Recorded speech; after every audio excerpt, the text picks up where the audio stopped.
11절에서 27절까지 한 절씩 교독하겠습니다. 제가 먼저 봉독하겠습니다. 그들이 성읍을 향한 비탈길로 올라가다가 물 기르러 나오는 소녀를 만나 그에게 묻되 선견자가 여기 있느냐 하니, 그들이 대답하여 이르되 있나이다. 보소서 그가 당신보다 앞서 갔으니 빨리 가소서. 백성이 오늘 산당에서 제사를 드리므로 그가 오늘 성읍에 들어오셨나이다. 당신들이 성읍으로 들어가면 그가 먹으러 산당에 올라가기 전에 곧 만나리이다. 그가 오기 전에는 백성이 먹지 아니하나니 이는 그가 제물을 축사한 후에야 청함을 받은 자가 먹음이니이다. 그러므로 지금 올라가소서 곧 그를 만나리이다 하는지라. 그들이 성읍으로 올라가서 그리로 들어갈 때에 사무엘이 마침 산당으로 올라가려고 마주 나오더라. 사울이 오기 전날에 여호와께서 사무엘에게 알게 하여 이르시되 내일 이맘때에 내가 베냐민 땅에서 한 사람을 내게로 보내리니 너는 그에게 기름을 부어 내 백성 이스라엘의 지도자로 삼으라. 그가 내 백성을 블레셋 사람들의 손에서 구원하리라.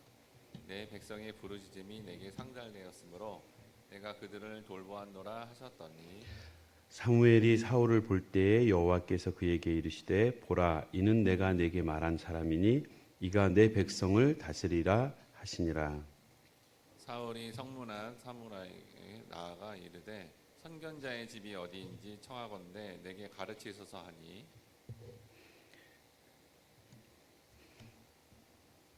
사무엘이 사울에게 대답하여 이르되 내가 선견자니라. 너는 내 앞서 산당으로 올라가라.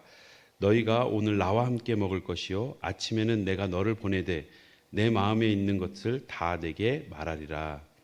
사흘 전에 일은 내 암나기들을 염려하지 말라 찾았느니라.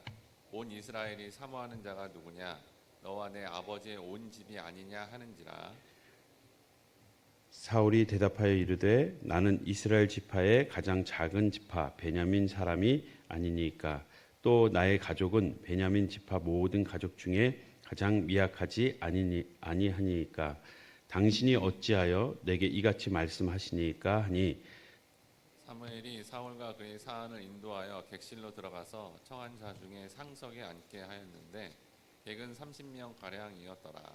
사무엘이 요리인에게 이르되 내가 내게 주며 내게 두라고 말한 그 부분을 가져오라. 요리인이 넓적다리와 그것에 붙은 것을 가져다가 사울 앞에 놓은지라. 사무엘이 이르되 보라, 이는 두었던 것이니 내 앞에 놓고 먹으라.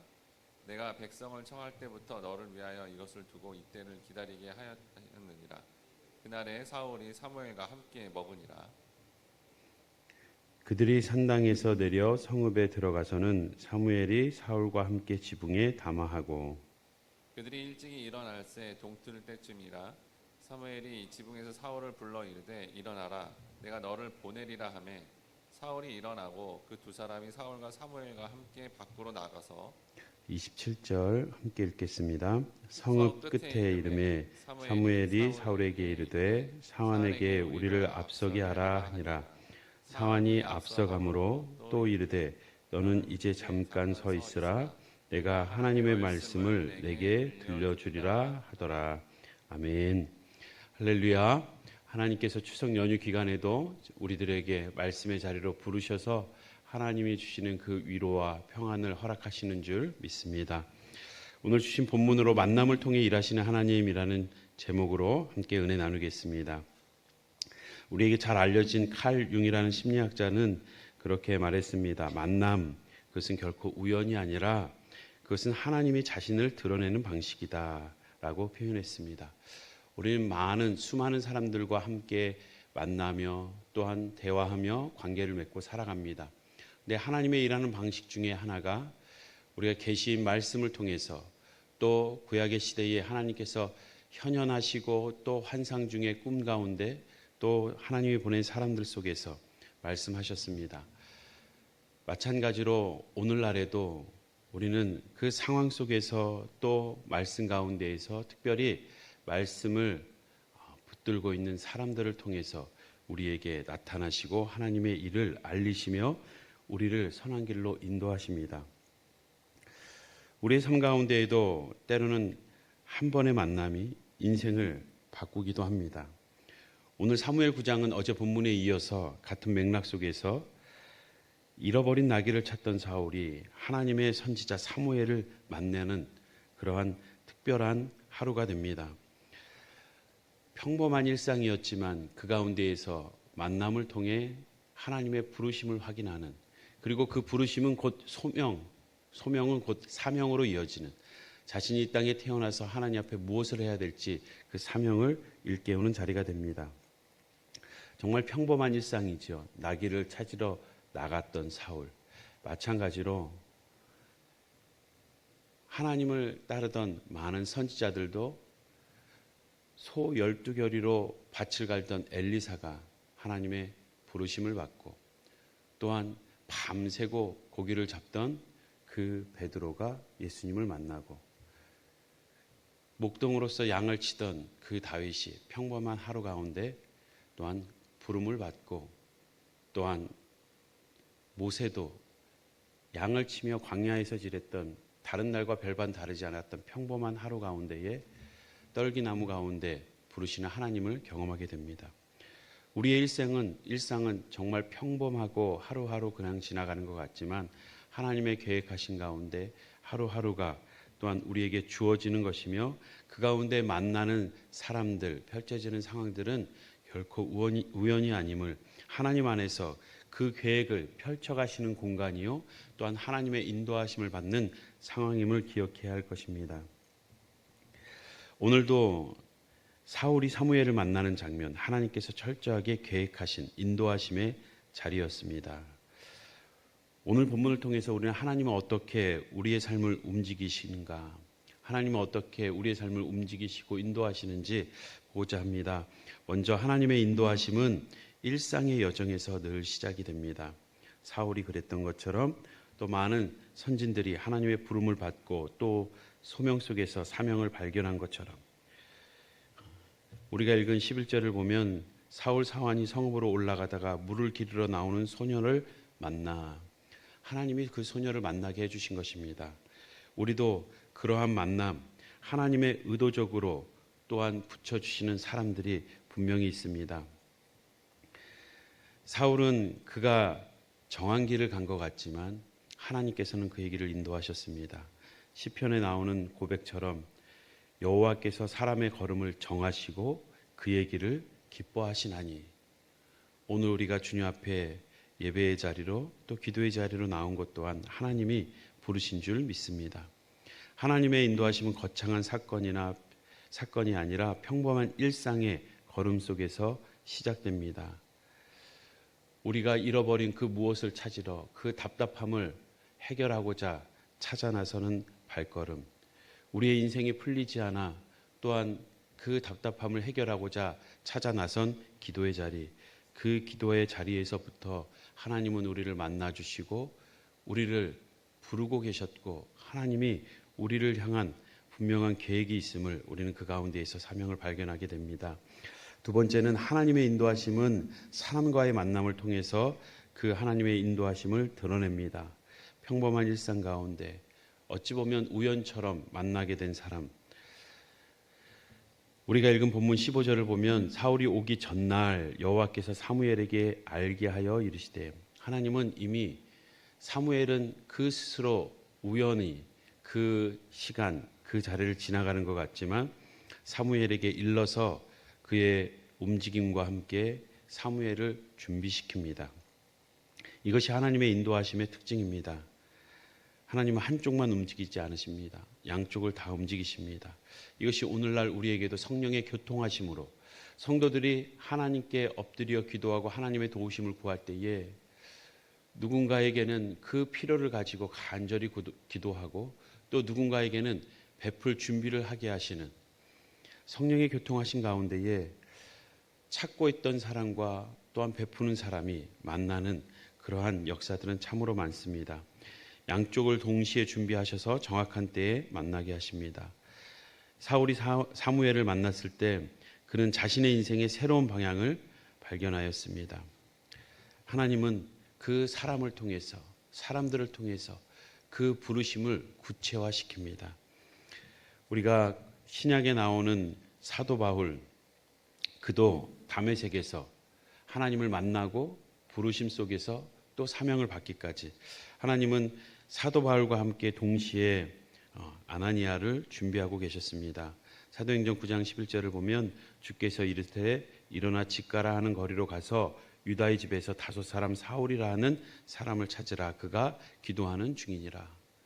성령의 교통하신 가운데에 주님께 기도하는 자와 또한 그를 찾는 자가 같이 만나는 역사가 일어납니다. 우리가 지금 만나는 사람, 함께 일하는 사람, 심지어 우리가 갈등을 겪고 있는 사람의 관계조차도 하나님은 하나님의 뜻을 이루기 위해 그 사람의 만남 가운데에서 섭리를 이끌어 가십니다. 마지막으로 세 번째, 하나님의 인도하심은 섬김의 자리에서 완성됩니다. 사무엘은 사울을 잔치자리로 이끌고 갑니다. 그러면서 우리가 읽은 본문 24절을 보면 보라, 이는 너를 위하여 두었던 것이라. 하나님께서는 준비하게 하시고 그 사울의 마음 가운데에 또한 그에게 베풀 수 있도록 준비하십니다. 이것은 너를 위하여 두었던 것이다. 이 두었다라는 이 원어적 표현은 미리 준비하였다, 보관하였다. 이것은 그냥 내주는 것이 아니라 미리 준비하였음을 보여줍니다. 하나님은 사울을 위해 이미 그의 몫을 준비해 두셨습니다. 그 몫은 단순한 왕의 영광이 아니라 하나님의 뜻을 섬길 자리였습니다. 사무엘이 섬겼던 것처럼 사울도 그에게 주어지는 부르심 가운데 주신 사명은 섬기는 자리였습니다. 사울은 훗날 이 인도하심을 잃어버립니다. 섬긴 가운데 그가 받았던 부르심, 그는 하나님 앞에서 그 백성들을 섬겨야 했는데 자신의 영광을 위해서 그 백성을 사무엘마저도 하나님의 사람마저도 이용하는 그런 어리석음을 보게 됩니다. 하나님의 뜻을 순종하지 않자 하나님은 하나님의 인도하심을, 그 인도하심의 축복을 멈춰버리십니다. 우리는 우리가 선 자리, 부르심 받은 자리, 그 자리는 우리의 영광을 위한 자리가 아님을 기억해야 합니다. 우리가 부름을 받았을 때 또한 많은 수많은 사람들의 영적 도움을 받았던 것처럼 우리도 하나님의 부르심 앞에 또한 많은 이들에게 영적인 선한 영향력을 끼쳐야 될 줄 믿습니다. 예수님께서도 친히 마가복음에 말씀하신 것처럼 인자가 온 것은 섬김을 받으려 함이 아니라 도리어 섬기려 하고, 주님께서도 그 사명을 감당하는 데 있어서 그 사명은 섬기는 사역이었습니다. 하나님의 인도하심은 높아지는 길이 아니라 섬김의 자리로 이끄는 길입니다. 그 자리가 바로 하나님이 우리를 통해서 세상의 선한 영향력을, 그리스도의 향기를 흘려보내기 위한 자리임을, 하나님께서 우리를 이 삶의 자리, 가정, 일터, 교회, 그곳에서 우리에게 그 자리를 허락하신 줄 믿습니다. 사울은 나귀를 찾으러 가는 길에 하나님의 사람 사무엘을 만났고 그 만남을 통해 자신의 부르심을 발견했습니다. 이 사건은 예수 그리스도의 인도하심을 예표합니다. 예수님은 하늘의 영광을 버리고 이 땅에 오셔서 1인 양을 찾아서 우리를 만났습니다.